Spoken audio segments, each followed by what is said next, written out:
Y hoy nos vamos a ir, ya que estábamos en la Torre Latino, a recorrer rascacielos importantes en las calles de esta ciudad. Si pensamos que los rascacielos llegaron en la segunda mitad del siglo XX mexicano, la verdad es que estamos en un error. Porque desde que inició el siglo XX, por allí del 1906 para ser más precisos, ya se empezó a plantear la idea de que esta ciudad dejara de ser chaparra y comenzaran a crecer los edificios. Sería el propio Porfirio Díaz quien le motivó esta idea cuando le presentaron un proyecto que iba a ser muy similar a la Torre Eiffel en París, es decir, usar estructuras metálicas, pero estas cubrirlas con cristal y comenzar así el desarrollo de una ciudad moderna y de una gran metrópoli. Junto con el cinematógrafo, con la luz eléctrica, llegaría el acero, el cristal y los estilos eclécticos para la ornamentación en las nuevas arquitecturas que se fueron desarrollando en esta ciudad y cambiarle el destino, el rostro a las calles de la urbe. Uno de los primeros rascacielos que se plantearon, pero que lamentablemente la Revolución Mexicana imposibilitó su desarrollo y su conclusión, fue justamente el edificio de la compañía de seguros La Latinoamericana, que puso la cimentación de esa estructura metálica el 30 de abril de 1906, justo en la esquina de las antiguas calles de Plateros y San Juan de Letrán. Hoy es la calle de Madero y el eje central. Sí, ustedes ya identificaron de qué edificio estamos hablando. Estamos hablando lo que más tarde tardaría 40 años más en poderse construir lo que sería uno de los rascacielos más importantes, portentosos y más altos de la Ciudad de México, que hasta más o menos finales de la década de los 70 se consideraba el edificio más alto de toda América Latina, la Torre Latinoamericana.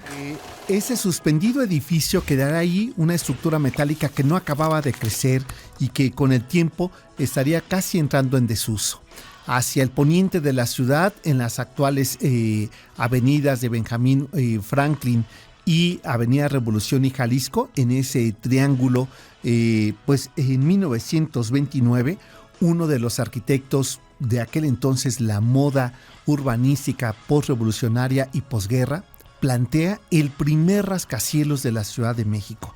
Se trata de Juan Segura, que en ese entonces era el director de la Escuela de Bellas Artes, director de arquitectura, y en esa esquina, donada por la familia Mier y Pesado, se construye el primer rascacielos de la ciudad, que para fortuna nuestra todavía continúa de pie. Hoy lo vemos como un edificio incluso chaparro, un edificio enano. Es menor su altura que el monumento a la independencia, por ejemplo, o que del monumento a la revolución. Entonces imagínense lo que fue para ese 1929 aquel edificio que dejaban de ser casas de 2 pisos para levantarse de 7 pisos. ¿De qué edificio se trata? Pues se trata del edificio Ermita, uno de los primeros, por no decir que el primer rascacielos que tuvo la Ciudad de México, con 32 metros de altura. Para que ustedes se den idea de lo importante que ha sido construir rascacielos en la ciudad. Actualmente tenemos más de 120 rascacielos que miden más de 100 metros de altura en las calles de la ciudad. Pero para que se sorprendan más, en Paseo de la Reforma nos faltan 77 rascacielos con más de 100 metros de altura por venir. Es decir, que todavía lo que vemos en Paseo de la Reforma es poco en consideración de lo que vendrá. Pero otro de los retos que hay que considerar, esta es una ciudad que está construida sobre agua, era un islote, pero otro de los elementos que la ingeniería y la arquitectura reta a este suelo mexicano es que es una ciudad altamente sísmica. Tenemos edificios que son ejemplo, emblema, estos rascacielos de ciudades seguras, de eso que han llamado los ingenieros y los arquitectos construir para que no tiemble, es decir, edificios que sean tan resistentes a sismos de hasta 10 grados en escala de Richter. Porque en esta noche pues nos fuimos a las alturas, esa ciudad que crece de forma vertical. Y ahora, si les parece, hablemos de el segundo de los rascacielos que llegaría a la Ciudad de México, uno de los rascacielos tan importantes que marcaron sin lugar a dudas el hito de la construcción en nuestro país. Así es que sigamos recorriendo y aquí parte de esa historia.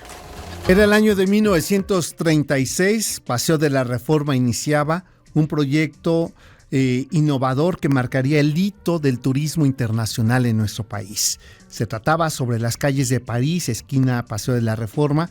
Carlos Obregón Santacilia y más tarde Mario Pani concluyen uno de los proyectos más importantes de un segundo rascacielos para la ciudad, el Hotel Reforma, con sus 40 metros de altura. Imagínense ya lo que era para la década de los 30 un edificio de esta naturaleza.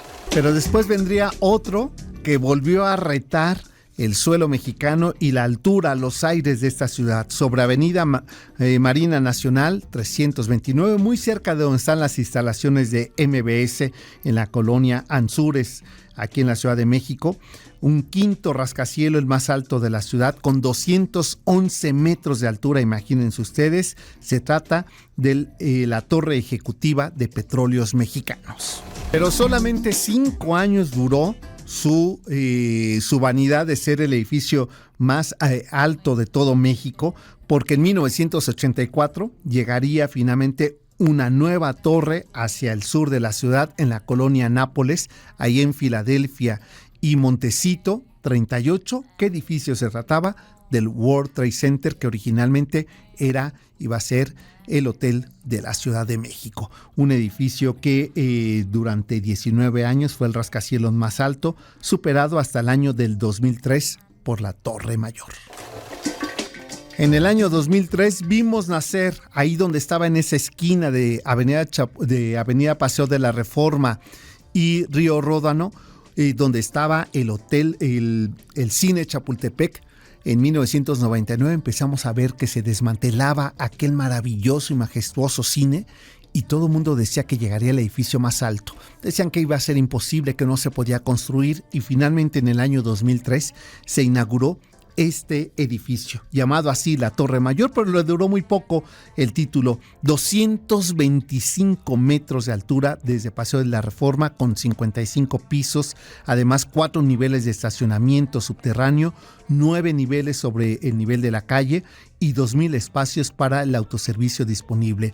Fue el edificio más alto de América Latina desde su inauguración en el 2003 hasta el 2010, cuando finalmente en Panamá llegó el edificio Ocean 2, que superó esa altura, pero en la Ciudad de México llegaría otro más, la Torre Reforma, un proyecto de oficinas con 246 metros, es decir, 21 metros más de altura que la Torre Mayor, y así fue desbancada pero no es el único.